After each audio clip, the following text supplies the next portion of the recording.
안녕하세요. 유니즘 입시주의 최수민 소장입니다. 얼마 전에 2025학년도 수시 모집 잘 끝나셨죠? 가장 중요한 건 아시다시피 내신 성적입니다. 오늘 내신 성적에 대해서 놀라운 사실과 그 비밀에 대해서 자세히 설명드리도록 하겠습니다. 놀라운 사실은 두 가지가 있는데요. 첫 번째는 한국어와 외국어입니다. 외국어 먼저 설명드리면 1년에 한 360명 정도 실제 모집을 합니다. 근데 360명 중에서 2024 입시 결과를 기준으로 봤을 때 대략 66명 정도가 서울대를 입학했다고 합니다. 66명 중에서 내신을 활용한 학생, 즉 수시로 간 학생은 한 28, 한 30명 남짓인데요. 그렇다면 360에 30명 정도다. 퍼센테이지로 환산한다면 한 9%, 8%인데요. 그 정도 내신 등급이어도 서울대를 간다더라. 또 하나고 말씀드려 볼게요. 한 200명 정도 모집을 해요. 근데 200명 중에서 한 39명 정도가 같은 해 서울대 입학을 했답니다. 근데 그 39명 중에선 한 31명 정도가 수시로 내신 성적을 활용해서 입학을 했어요. 자, 그러면 200에 31명. 거의 한 15%? 이 정도 내신 등급이면 3등급도 서울대를 가는구나. 자, 두 번째 놀라운 사실은 이제 일반고인데요. 어떤 일반고는 아쉽게도 전교 1등 내신 성적이어도 스카이를 지원했다 해도 입학이 힘들다는 거, 이게 두 번째 놀라운 사실입니다. 대학 자체 내신 산출법이 있고 이를 활용해서 입시가 결정되기 때문인데, 대학 입시에서 가장 중요한 내신 산출법의 핵심은 오늘 소개해드리고 설명드릴 Z 점수입니다. 일반고 학생들에게는 정말 불리하게 느껴지겠네요. 이러한 상황 때문에 고등학교 입시 역시도 치열해졌나 봐요. 근데 학생이 실제 지원하고 싶은 대학교에서 Z 점수가 어떻게 산출되는지는 어디서 찾을 수 있나요? 그거요? 그거는 대학교 입시 요강에 자세히 나와 있는데 한번 보실까요? 자, 지금 보시는 자료는 2025학년도 연세대학교 수시 모집 요강에 첨부된 자료인데요. 자세히 보니까 반영 교과, 반영 방법이 있는데 저희가 앞에서 말씀드렸던 Z점수가 떡하니 들어있네요. 즉 Z점수 반영 방법이 실제 모집 요강에 있다는 겁니다. 저 Z점수는 식을 한번 자세히 살펴보면요. 과목당 원점수에서 빼기 그 과목당 평균 값을 한 다음에 나누기 그 과목의 표준 편차입니다. 이렇게 나오는 값은 첫째 소수점 자리까지 반올림해서 표기하고요. 최고 점수는 3.0, 최하 점수는 마이너스 3.0인데 여기서 중요한 사실, 높을수록 Z점수는 좋다. 이거 꼭 기억해 두세요. 자, 이 공식에 실제 점수를 한번 대입해 볼게요. 자, 열심히 공부했습니다. 그래서 90점이 나왔대요.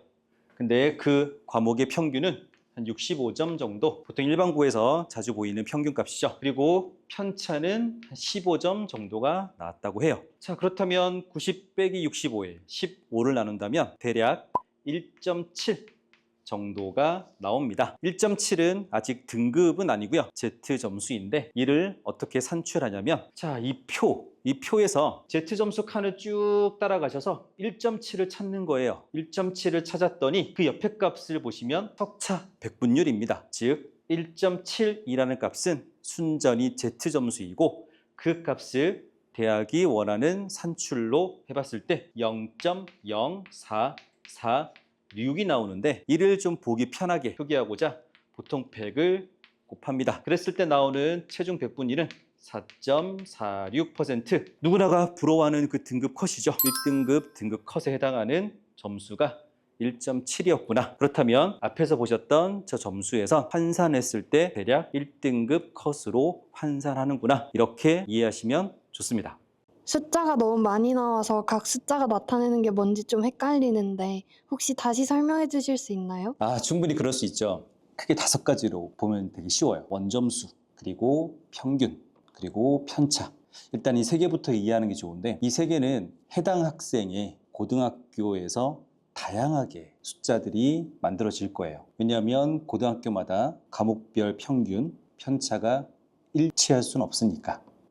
그럼 5개 중에 이 3개가 일단 산출에 쓰이는 중요한 숫자고, 이 3개를 기반으로 해서 나온 결과값이 2가지가 더 있어요. 그 중에 첫 번째는 소수점 한 자리까지 반올림하는 Z점수가 있고요. 마지막 5번째 숫자는 그 Z점수를 석차 백분율로 환산한 백분율 값이 있게 돼요. 이렇듯이 숫자가 5개나 있다 보니까 헷갈리기 쉬운 건 당연해요. 자, 아직까지 Z점수 잘 이해 안 되시죠? 조금 더 이해를 돕고자 실제 컨설팅했던 두 학생을 성적을 공개하면서 자세히 설명드려 보도록 할게요. 성적 공개에 대해서 미리 동의를 받은 바입니다. 자, 두 학생의 이름은 유준, 윤이었어요. 이 두 학생의 한 학기 성적을 공개해 보도록 하겠습니다. 자, 이 두 학생의 성적은 제일 먼저 눈에 띄는 게 등급이죠. 등급 보시면 모두가 부러워하는 전체 1등급 학생 유준이 학생이 있고요. 윤이 학생, 좀 아쉽게도 1.4 정도의 한 학기 평균 등급이 나왔습니다. 실제 2등급은 원등급으로 기억하시면 좀 용이하고요. 자, 원등급이 누구나 부러워하는 1등급인데 실제 점수도 한번 자세히 보니 90 몇 점에 90 몇 점에 아주 높은 점수를 받았어요. 자, 이 정도 시간이 지났을 때 눈치 빠르신 분은 두 학생이 같은 고등학교네 하실 거예요. 왜냐? 평균과 편차가 똑같잖아요. 그러면 두 학생은 실은 같은 고등학교였어요. 자, 두 학생이 저희한테 컨설팅 와서 둘 다 공교롭게도 같은 의대를 지원하고자 했습니다. 유준이 학생은 학교에서 듣기로는 본인은 전교 1등이었대요. 그리고 윤희 학생은 본인은 전교 3등 정도로 들었대요. 근데요, 저희가 컨설팅하면서 분석해 보니까 정반대의 결과가 나왔습니다. 왜 그런지 Z점수로 한번 접근해 볼게요. 참고로 한문은 Z점수에선 주요 과목이 아니기 때문에 좀 예외가 됩니다. 한문을 제외한 나머지 과목의 Z점수 산출 공식으로 계산한 후에 그 과목에서 이수 단위를 다 곱해봤습니다. 왜냐? 두 학생이 가고자 했던 그 의대는요, 이수 단위를 좀 높게 평가하는 산출법을 사용하기 때문에 저희도 그 대학에 맞춰서 산출 분석을 했던 겁니다. 유준이랑 윤희가 가고 싶었던 대학교 이수 단위를 중요하게 생각했다면 다른 학교들은 어떤 것들을 또 중요하게 평가할 수 있을까요? 아니면 모든 대학들이 이수 단위를 중요하게 생각하는데 대학교마다 혹은 고등학교마다 이수 단위가 다르게 책정되어 있는 것일까요? 아주 좋은 질문이에요. 이수 단위 이외에도 중요한 요소가 대학마다, 심지어 같은 대학이어도 학과마다 다른 경우도 요즘에 있어요. 예를 든다면 성취도 평가 혹은 전체 수강자 수, 즉 정규 학생 수, 이 이외에도 특정 과목에서 상위 과목 점수, 상위 점수만 추출하는 대학도 있고요. 혹은 전체 과목에 대한 평균을 또 중요하게 보는 대학도 있어요. 그렇다면 결론을 짓는다면 학생이 원하는 대학, 또 심지어 학과에 따라서도 경우의 수가 많고, 그래서 학생이 이를 세심하고 정밀하게 확인하고 알아보는 게 제일 중요하다. 이렇게 결론 지을 수 있을 것 같아요. 자, 그렇게 해서 총 나온 값의 총합이 39.64 유준 학생인데요. 우와, 윤희 학생이요, 40점을 뚫었습니다. 앞에 중요한 점 하나 기억나시죠? Z점수는 그쵸, 높을수록 좋다. 그러면 윤희 학생이 이 대학 산출법으로 환산했을 때 유준희 학생을 이겨버린 겁니다. 그래서 실제 결과도요, 윤희 학생은 원하는 의대에 붙었고요, 유준희 학생은 아쉽게도 불합을 했습니다. 자, 이러한 점이 내신 산출법의 가장 중요한 Z점수의 역량 때문이고요. 그러면 이렇게 중요한 Z점수는 학생 입장에서 어떻게 활용할 수 있을까요? 시험 보고 난 후에 계산할 때 말고 시험 보기 전에 활용 방법도 혹시 있을까요? 그것도 되게 중요한 질문이에요. 거기에 대한 이제 대비 방법 있거든요. 저희 영상 같이 보시면 더 잘 이해가 되실 거니까 함께 볼까요?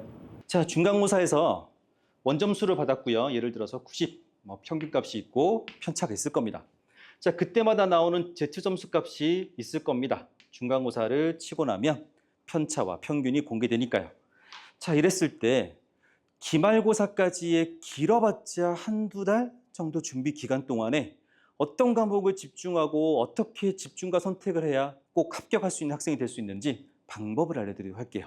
자, 여기서 플러스 2점씩 더 맞았다고 시뮬레이션 해봅시다. 플러스 2, 플러스 2, 플러스 2. 그랬을 때 Z점수도 한번 시뮬레이션 해보세요. 그랬을 때 어떤 과목은 올라갈 수도 있고요. 어떤 과목은 똑같을 수 있고요. 또 어떤 과목은 조금 올라갈 수도 있어요. 전략이 나왔네요. 이 학생은 국어를 조금만 잘했어도요, 윤희 학생처럼 되는 거였어요. 근데 만약에 선택을 영어를 기말고사에 집중했다고 하면 기껏해도 Z점수에 큰 혜택이 없던 거예요.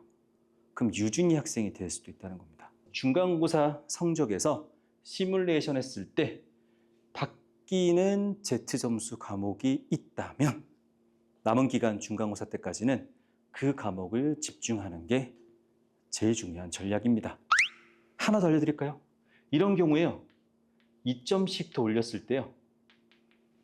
국어는 아주 극명하게 올라가는 경우가 많기 때문에 누가 봐도 이 학생은 국어에 집중해서 기말고사까지 준비해서 대학이 원하는 높은 Z 점수를 확보하는 게 꼭 중요한 전략이 되겠습니다. 자, 이제 중간고사에서 기말고사 대비 어떻게 하시는지 이해되셨죠? 오늘 첫 부분에 말씀드렸던 놀라운 사실 기억나세요? 하나고와 외국어가 그 등급, 그 퍼센테이도 서울대를 갔다. 그 이유를 공개해 드릴게요. 자, 이 앞에 있는 숫자는 일반고의 대표적인 원점수 평균 편차값입니다. 그랬을 때 Z 점수를 계산해 보면 1.7 정도 예상이 돼요. 자, 저희가 앞에서 직전에서 말씀드렸던 시뮬레이션 전략 있죠. 시뮬레이션 한번 써볼게요. 2점을 더 맞춰서 92. 이건 변함이 없겠죠? 그때는 한 1.8 정도 예상이 되더라고요. 근데 또 2점을 더해서 94점까지 됐을 때 Z값은 1.9 정도가 됩니다. 자, 그랬을 때 1.7에 백분위표에 의하면 0.0446 정도 값이 되고요. 1.9까지 올랐을 때 0.0287을 표에서 확인할 수 있어요. 자, 4점을 올렸을 때 0.2가 상승한다. 여기까지가 일반고의 결과물이 되고요. 자, 근데 외국고, 하나고 같은 경우에는요. 평균값이 실제 이런 과목이 있긴 합니다. 꽤 높죠. 그리고 그 과목의 편차값이 한 이 정도 되기도 합니다. 여기까지만 해석한다면 높은 평균에 비슷한 점수대 학생들이 모여있는 학교구나, 이런 뜻을 함포하고 있고요. 여기에 90점을 맞았을 때 나오는 Z값은 1.7 정도로 나오는데 92점을 맞게 되면요 2.1까지 올라갑니다. 2.1이면요 0.0179에 해당해요. 분명히 일반고에서는 4점까지 올려도 Z점수는 0.2 정도 상승 효과를 보지만 외국어하고 같은 이런 점수대 학생들이 모여있는 고등학교에서는요 2점의 상승이 이 정도의 극명한 효과를 보기 때문에, 그래서 등급이 원등급이 낮더라도 좋은 대학을 가는 결과물이 생깁니다. 이래서 Z점수, 대학 자체 내신 산출법을 정확하게 이해하시고 제대로 분석하셔야 원등급, 학생이 받은 생기부의 원등급을 잘 활용하고 꼭 좋은 대학에 갈 수 있는 방법이 되는 겁니다. 제 Z점수가 이런데 전략적으로 대학 가는 방법을 아직 잘 모르겠어요. 우리 영상 하단에 설명란에 구글 폼이 있어요. 구글 폼을 작성해주면 생기부랑 성적을 반영해서 개별적으로 알려드리도록 할게요.